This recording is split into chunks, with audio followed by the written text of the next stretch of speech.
Hi, everybody. Welcome to Small Talk. Well, joining me today is my friend, Llorene Malboeuf. Welcome to the show, Llorene. Hi. Now, Llorene has something really, really important to talk about. So you take it from there, Llorene. Well, um, hmm. I guess you could say that I used to be addicted to drugs and alcohol, and um, my husband was Alan Sam, and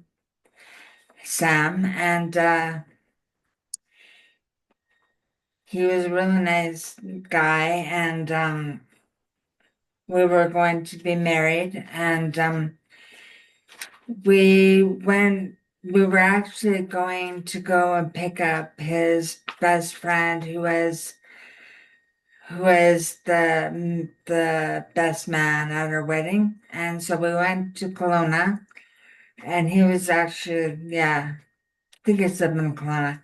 Anyways, we went to Kelowna to go, or we're going to where he lives, and we ended up because my husband was drinking and driving, and he was really intoxicated, I guess.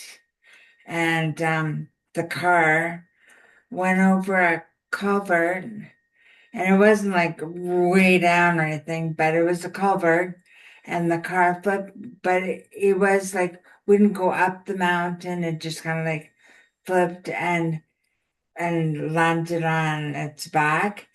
And I think that I'm a miracle because this lady that she's the miracle. She had she seen my vehicle and she figured she would phone it in to report it. And we went to she reported it, and anyways, my husband, who instantly died, the girl that was sitting in her back in the back, her name was Nicole. She got flown from the car, and I don't know when that happened or anything, but the car was flipping, and that's probably when it happened. And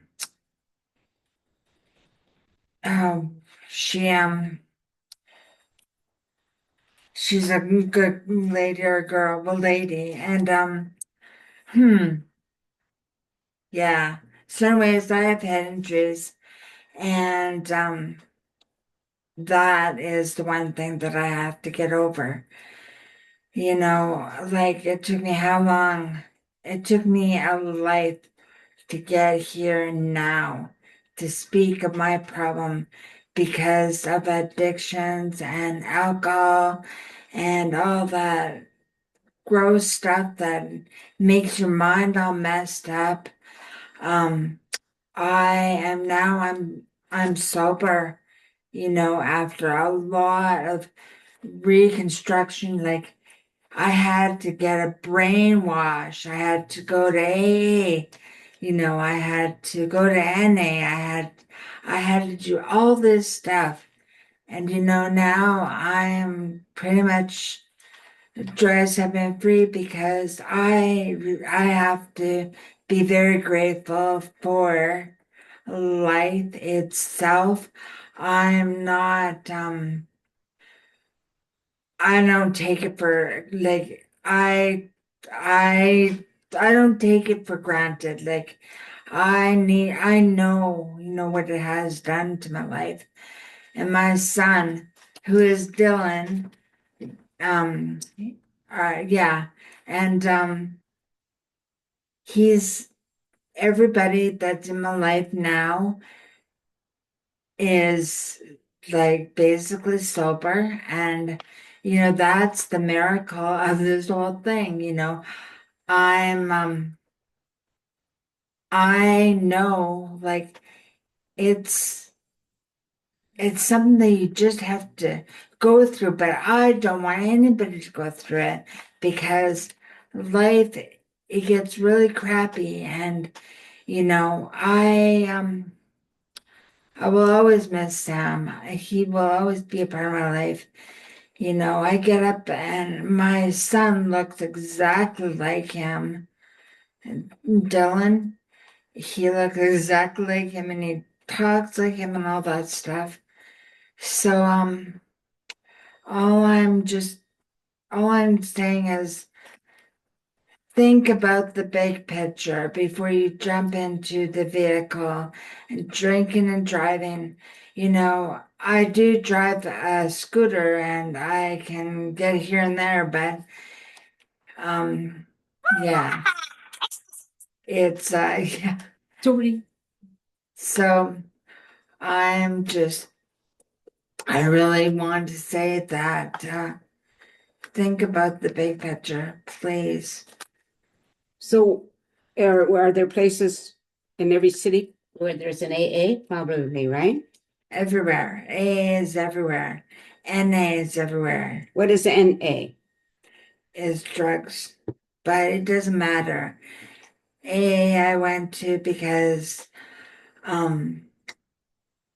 it was actually the thing that worked for me because NA is in the evening and I didn't really want to be hanging out in town and in the evening. I need daytime works and you know, Do people drink or do drugs because of situations that they don't want to feel or think about? People don't, when they're children, nobody ever says, "Oh, I'm going to grow up and I'm going to be an alcoholic or I'm going to be a drug addict." Maybe it's in your family already. There's different reasons why people do it. And it's a way of escaping, whatever. yeah. It's just a way of escaping. What works for people like Lorraine here, who found, who realized like she had to get clean in order to continue to have a good life, Yeah. have a life, basically, Yeah. by going to AA or NA, whatever, it really makes a difference. Or reach out to somebody that that maybe can go with you, because a lot of people don't want to go to places like that by themselves, Yeah. right? But you can go and just check those out. I don't know where, you can look it up. AA, whatever city you're in, Chilliwack, Abbotsford, Hope, it doesn't matter. Or you can go on Google. Yeah. I just started a group on Google and if you want to email me, I can give you the number. My email address is sacredtreeaa@gmail.com. And I look forward to seeing you. So it's a good idea. Reach out to Lorene. She's experienced both being in a bad place, what happened to her as a result of the drugs, of the alcohol, the accident, losing the man that she was going to marry. Now, this happened in 1995, but it's still such a strong part of her life. Like, this is the man that she was going to marry. This is what he looked like, And if he was still had it not happened, he'd be sitting here now instead of me. Yeah. She'd be talking to him, right? Now they were both drinking. I'm assuming you were drinking as well. Yeah. Yeah. But anyway, people. We all know people who some people end up in the streets, but Yeah. you didn't. Fortunately for you, Yeah. you had a strong family support. Yeah. Right. There was a point where she lost all the memory. She didn't know she had children. I mean, think about that. That could happen to you. Think about those things and just look for some help. Yeah. Right? Well, I did look for help. I didn't really I didn't know what, as my family kind of like veered me into a different direction. Like, here, try this. Here, try that. But like, I couldn't figure why was the matter with me. Like, there's something wrong with my head. I can't figure it out. Um, I had head injuries. I had to go to Round Lake Treatment Center for like 3 months. And, I went to Nietzsche. It's a to be a counselor in Alberta, but I didn't want to do that because I don't think that, I mean, to listen to people's problems and all that, and that might drive me to drink. And, and then my counselor, who is Marilyn, she was my counselor that introduced me to, Round Lake. And I went there and I did that program. Everything was good. But when I came, yeah, all I know is that I love Maryland so much. I love you all so much. It's just, and I want people to learn from my mistakes. That's why I'm on here, is because I need people to know that they can't do this and that. And it's not that I'm saying you can't do this and that, because you will. But what I'm saying is, please don't do this and that. Just like yeah, Just get some help. yeah. Look for help. If you have an addiction, look for help. And if Llorene figures if she can reach one or two people, that's a wonderful success, and maybe those two people will help another two people and so on, right? And have this trickle down effect. So, yeah. And I would like to say also is that if you want to press that share button, because I would like the lady that found my car in Brandamines, Kelowna in 1995.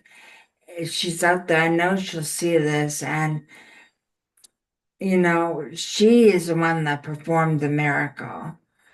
And she's the one that really needs recognition because I'm not supposed to be here. And that is just alone, like, I don't know how I could ever have made it. Yeah. Well, you wouldn't have. Think about it. You wouldn't have. Okay, we're going to end it there. So remember, you can probably just Google Llorene Malboeuf and her name will come up. But anyway, I'll make sure you get her email address, and if you want to get a hold of her, reach out to her. Please do. Okay. Thank you, everybody, for watching the show. And thank you for being here and sharing your story. Take care, everybody, and peace out.